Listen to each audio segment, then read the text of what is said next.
বিপ্লব কুমার দেব শিয়ার ইয়াকাতে অচিরে পুরোদমে দিনে ফোন মারি নাই অচিরে তীব্রসানি পুরোদমে দিনে ফোন নিয়ে গাই তিনি শিয়ার ইয়াকাতে সরাসরি পদতে মাখাই দেয় আয় তীব্র মতনে আন্দোলন চলে দমনে আন্দোলন চলে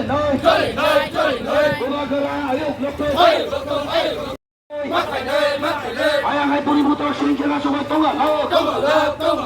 সারা ত্রিপুরা জগৎ কোন ছোট সমানে বন্ধ মাখাই নেই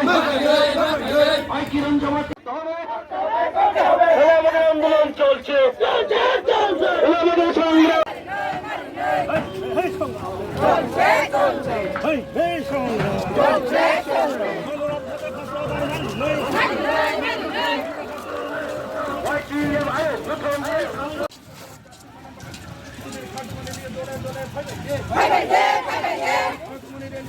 মৈনামাতে 49 ছামুনতি প্রামথার উদ্যোগে আমরা এখানে র্যালি করছি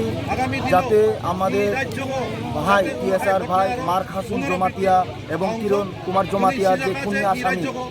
সুকান্ত দাসকে যাতে ত্রিপুরা সরকার অতি শীঘ্রই শাস্তি প্রদান করে এবং আমাদের ভাই মার্ক হাসুন জমাতিয়া এবং কিরণ কুমার জমাতিয়ার পরিবার যাতে অতি শীঘ্রই ন্যায় পায়। যদি ত্রিপুরা সরকার অতি শীঘ্র তাদেরকে ন্যায় না দেয় তাহলে আমরা ত্রিপুরা তরফ থেকে সমগ্র ত্রিপুরা রাজ্যে শুধু আজকে নয়